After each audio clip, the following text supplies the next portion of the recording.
Another animated text kagaya nito. Tara sa CapCut.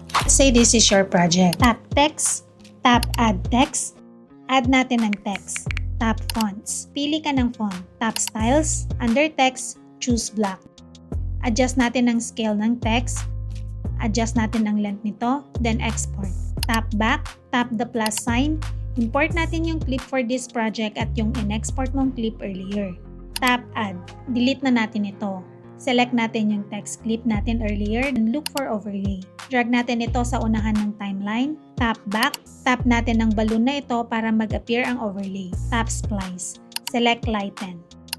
Stretch natin ang timeline. Then adjust lang natin ito ng konti. Tap split. Adjust ulit tayo dito. Tap split. Move natin ang playhead. Look for mask. Select horizontal. Add keyframe. Move ulit natin ang playhead. Then drag na natin ito pataas. Now, drag natin ito dito. Look for mask. Choose horizontal. Tap invert.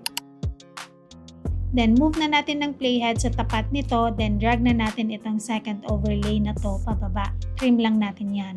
You can add more text, stylize it, export. Oh, kaya na yan ha.